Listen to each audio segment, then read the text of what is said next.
دنیا کا سب سے پہلا اور سب سے خوفناک طوفان جس نے اس روئے زمین پر رہنے والی ہر چیز کو فنا کر دیا تھا اور اس روئے زمین پر کوئی بھی چیز باقی نہ رہی تھی۔ اس طوفان کے بعد اللہ تبارک و تعالی نے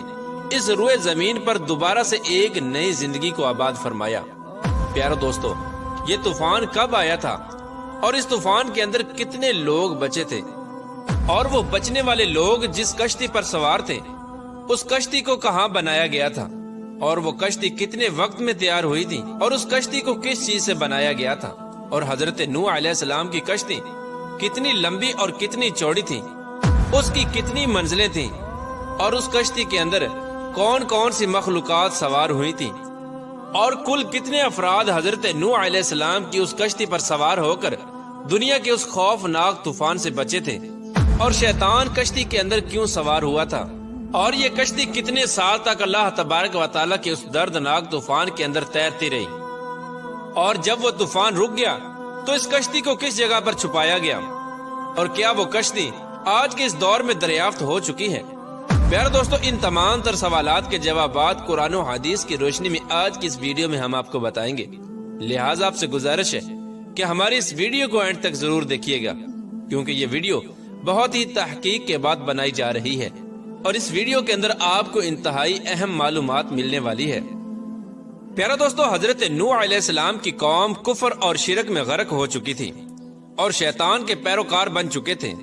شیطان کی پیروی کرتے ہوئے ان لوگوں نے 5 بڑے بڑے بت بنا رکھے تھے جن کی یہ لوگ عبادت اور پوجا کیا کرتے تھے۔ وہ 5 بڑے بت جن کے نام یہ ہیں: ود، سواع، یعوس، یعوق اور نصر۔ یہ بدبخت قوم ان 5 بڑے بتوں کی پوجا کرتی تھی، اور اس کے علاوہ اس قوم کے اندر ہر طرح کی برائی تھی اور وہ ہر قسم کے گناہوں کے اندر مبتلا ہو چکی تھی۔ اس کفر و شرک میں مبتلا اس قوم کی طرف اللہ تبارک و تعالیٰ نے اپنے پیارے پیغمبر حضرت نوح علیہ السلام کو مبعوث فرمایا، اور اللہ تبارک و تعالیٰ نے حضرت نوح علیہ السلام کو نبوت عطا کی۔ حضرت نوح علیہ السلام نے اس قوم میں آ کر اپنی نبوت کا اعلان کیا اور بتوں کی پوجا کرنے سے ان لوگوں کو منع کیا، اور اللہ تبارک و تعالیٰ کی وحدانیت کی طرف دعوت دی اور ان کو ایک خدا کی عبادت کرنے کا حکم دیا۔ پیارے دوستو، یاد رہے کہ حضرت نوح علیہ السلام ہی سب سے پہلے وہ رسول ہیں جنہوں نے کفار کو تبلیغ کی، اور ان کی قوم ہی سب سے پہلی وہ قوم ہے جن پر اللہ تبارک و تعالیٰ نے دنیاوی عذاب نازل فرمایا۔ اس طرح حضرت نوح علیہ السلام کی قوم سے ہی دنیاوی عذاب کی ابتدا ہوئی، جس طرح کہ اللہ تبارک و تعالیٰ قرآن پاک میں ارشاد فرماتا ہے: بے شک ہم نے نوح کو اس کی قوم کی طرف بھیجا کہ ان کو ڈرائے اس سے پہلے کہ ان پر دردناک عذاب نازل ہو۔ پیارے دوستو، حضرت نوح علیہ السلام 950 سال تک تبلیغ کرتے رہے اور ان لوگوں کو برائی سے منع کرتے رہے، لیکن وہ بدبخت قوم اپنے گناہوں سے باز نہ آئی اور اسی طرح بتوں کو اپنا خدا مان کر ان کی پوجا کرتے رہے۔ لیکن صرف 80 لوگ ایسے تھے جو حضرت نوح علیہ السلام پر ایمان لائے، اور باقی ساری قوم حضرت نوح علیہ السلام پر ظلم و ستم کرتی رہی اور آپ کو جھٹلاتی رہی۔ پیارے دوستو، بعض روایات کے مطابق حضرت نوح علیہ السلام کا مسکن عراق کا شہر رافدین بتایا گیا ہے۔ حضرت نوح علیہ السلام نے جب بارہا اپنی قوم کو اس برائی سے منع کیا اور اللہ تبارک و تعالیٰ کی وحدانیت کی طرف بلایا، تو حضرت نوح علیہ السلام کی قوم نے آپ پر طرح طرح کے اعتراضات وارد کرنے شروع کر دیے۔ چنانچہ اس طرح ان کی طرف سے وارد ہونے والے تمام تر اعتراضات کے جوابات حضرت نوح علیہ السلام نے اپنی قوم کو دیے، لیکن اس کے باوجود بھی وہ بدبخت قوم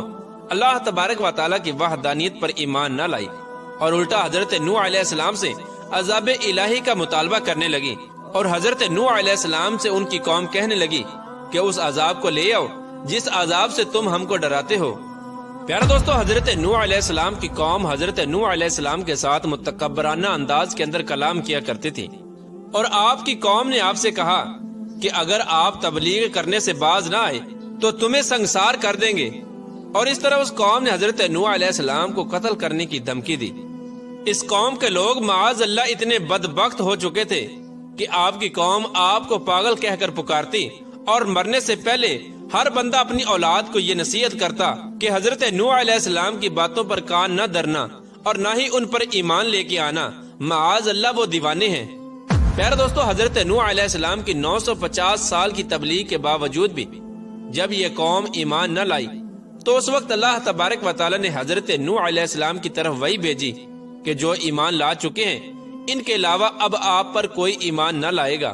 تو اس وقت حضرت نوح علیہ السلام نے اللہ تبارک و تعالی کی بارگاہ میں دعا کی اور آپ کی دعا قبول ہوئی، اور اللہ تبارک و تعالی نے حضرت نوح علیہ السلام کو ایک کشتی بنانے کا حکم دیا، اور ساتھ ہی اللہ تبارک و تعالی نے اپنے پیارے پیغمبر حضرت نوح علیہ السلام کو یہ بھی بتا دیا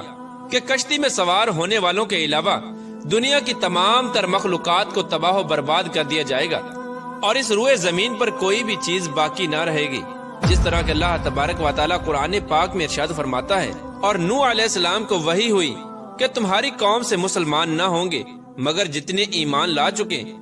تو غم نہ کھاؤ اس پر جو وہ کرتے ہیں، اور کشتی بنا ہمارے سامنے اور ہمارے حکم سے، اور ظالموں کے بارے میں مجھ سے بات نہ کرنا، وہ ضرور ڈوبائے جائیں گے۔ اور نوح علیہ السلام کشتی بناتے ہیں، اور جب اس کی قوم کے سردار اس پر گزرتے ہیں تو حضرت نوح علیہ السلام پر ہنستے ہیں۔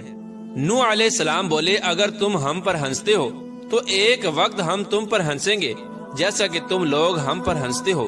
تو اب جان جاؤ گے کہ کس پر آتا ہے وہ عذاب کہ اسے رسوا کرے، اور اترتا ہے وہ عذاب جو ہمیشہ رہے۔ اس طرح اللہ تبارک و تعالیٰ کا حکم پاتے ہی حضرت نوح علیہ السلام اللہ تبارک و تعالیٰ کے حکم کے مطابق کشتی بنانے کی تیاری کرنے لگے۔ آپ نے اللہ تبارک و تعالیٰ کے حکم کے مطابق شہر سے باہر کشتی بنانے کا ارادہ کیا۔ ابھی طوفان آنے میں 200 سال باقی تھے۔ حضرت نوح علیہ السلام کو کشتی بنانے کے لیے ایک خاص قسم کی لکڑی کی ضرورت تھی، لہٰذا حضرت نوح علیہ السلام نے اس لکڑی کو حاصل کرنے کے لیے ساگوان نامی کچھ درخت لگائے جن کی لکڑی بہت مضبوط ہوتی ہے۔ یہ درخت 100 سال میں تیار ہوئے۔ اس کے بعد حضرت نوح علیہ السلام نے ایمان لانے والوں کے ساتھ مل کر دنیا کی سب سے پہلی کشتی بنانے کا کام شروع کر دیا۔ پیارا دوستو، اس کشتی کی تیاری کے دوران آپ کی قوم آپ کو بہت زیادہ تکالیف دیتی، یہاں تک کہ کشتی پر فضلہ بھی کر دیتی، لیکن ان تمام تر تکالیف کے باوجود آپ سب کچھ برداشت کرتے ہوئے کشتی کی تیاری میں لگے رہے۔ پیارا دوستو، یہ کشتی کم و بیش 100 سال کے اندر تیار ہوئی۔ یہ کشتی 300 گز لمبی اور 50 گز چوڑی تھی اور 30 گز اونچی تھی۔